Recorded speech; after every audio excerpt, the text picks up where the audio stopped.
이번 영상에서는 수동의 바에 대해 알아봅니다. 안녕하세요. 생강법 저자 하상호입니다.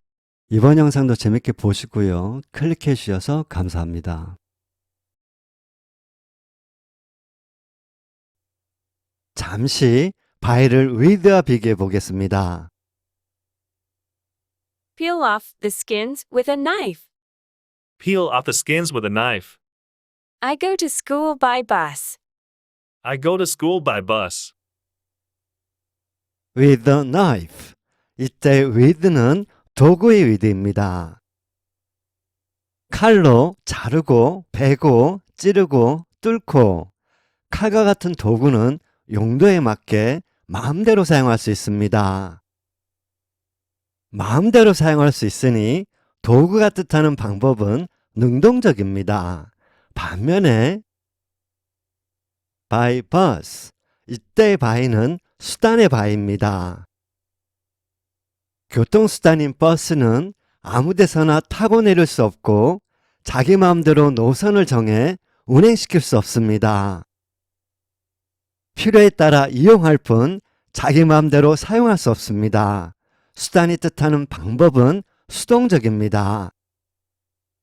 이렇듯 by에는 원래 수동의 의미가 들어 있습니다. 그래서 수동문에 쓰이는데요. 그런데 I was surprised at the news. I was surprised at the news. I am interested in K-pop. I am interested in K-pop. 이전 영상에서 말씀드렸듯이 surprised, interested와 같은 분사는 수동분사이지만 효용사로 보고 효용사로 취급하세요. 놀라는 일도 관심 있는 일도 영향을 받아야만 있을 수 있는 일입니다. 영향을 받는 일이라 surprised, interested 이렇게 수동분사로 표현합니다. 이어서 놀랐다고 했으니 무엇에 놀랐는지를 덧붙이면 되죠? At the news, 그 소식에 놀랐다입니다. 관심 있다고 했으니 무엇에 관심이 있는지를 덧붙이면 되죠? In K-pop, K-팝에 관심이 있다입니다. 놀람은 순간적인 일입니다. 순간의 액과 잘 어울립니다. 관심은 지속적인 일입니다. 지속인과 잘 어울립니다. 매우 중요한 설명이 나옵니다. 집중하시고요. 수동태 하면 하도 be 플러스 pp 플러스 by 하다 보니까 위 예문과 관련해 보통 문법 책에 surprised, interested는 by를 쓰지 않고 at in을 쓴다고 나옵니다. 진짜 어처구니가 없는데요. at in은 by와 의미가 완전히 다릅니다. at in을 쓰는 것과 by를 쓰는 것은 별개의 문제입니다. by 자리에 at in을 쓴 것이 아닙니다. 강조합니다. 위 예문은 by 플러스 행위자가 생략된 문장입니다. 요컨대 by 플러스 행위자는 임의적인 말입니다. 수동문이라고 무조건 써야 하는 말이 아닙니다. 위 두 예문이 수동문인 이유는 수동분사가 쓰였기 때문입니다. by 플러스 행위자 때문이 아닙니다. I was born in 2002. I was born in 2002. 내가 나의 의지로 스스로 태어난 것이 아니죠. 영어는 수동분사 born으로 표현하고요. 어머니가 나를 낳았죠. 누가 낳았겠어요? by my mother는 쓸 필요가 없는 군더더기입니다. 위와 같이 by my mother가 생략된 것입니다. by 플러스 행위자를 수동문에 쓰는 경우는 20% 정도로 그리 많지 않습니다.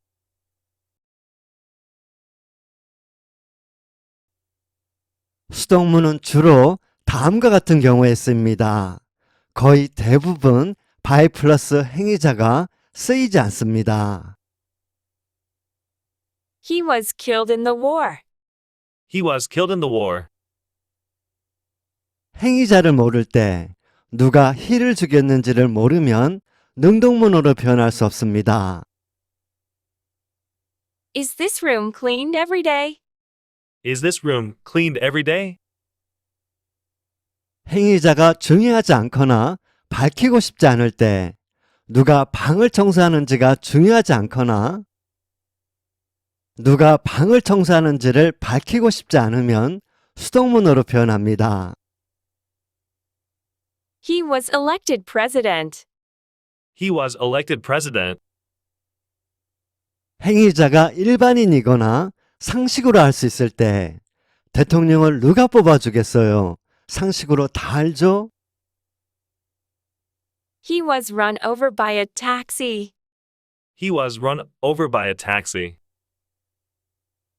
행위자가 있지만 영향을 받는 대상이 더 중요할 때 택시가 사람을 친 것보다 사람이 택시에 친 것이 더 중요하므로 수동문으로 표현합니다. 이 밖에 출생, 종사, 위치, 질병이나 감정, 심리 등을 말할 때는 수동문으로 표현합니다. He was engaged in education. He was engaged in education. Australia is located in the southern hemisphere. Australia is located in the southern hemisphere. I was taken ill suddenly. I was taken ill suddenly. He was not satisfied with his job. He was not satisfied with his job. 한편 by를 의외로만 해석하는 좋지 않은 습관이 있습니다. 형법 몇 조에 의해 의하다는 기초하다, 근거를 두다라는 뜻으로 문어에서나 쓰는 한문투입니다. 의해는 위와 같은 경우에나 쓰는 말입니다. 일상생활에서는 거의 쓰지 않는 말입니다. 능동문으로 바꿔 해석하거나 에게, 한테, 에서, 의로로 해석하는 것이 국어답고 자연스럽습니다. Betty was loved by Mike. Betty was loved by Mike. 마이크의 의해가 아니라 마이크에게로 The candle was blown out by the wind. The candle was blown out by the wind. 바람의 의해가 아니라 바람에로 A sailboat is moved by the wind. A sailboat is moved by the wind. 바람의 의해가 아니라 바람으로로 해석해야 국어답지 않을까요? 마이크에 의해, 바람에 의해 이렇게 국어를 엉망으로 쓰면서까지 영어문법을 배워야 하나 싶습니다. 영어문법은 받아들여져야 합니다. 결코 집어넣을 일이 아닙니다. 지난 영상에서 국어는 피동문보다 능동문을 즐겨 쓰고 영어는 수동문도 즐겨 쓴다고 했죠? 이유가 있겠죠. 본질적인 이유가. 이유를 알아야 영어문법이 받아들여집니다. 지금껏 가본 적이 없는 길입니다. 수동문을 받아들여야겠습니다. 다음 영상도 기대해 주시고요. 시청해 주셔서 감사합니다.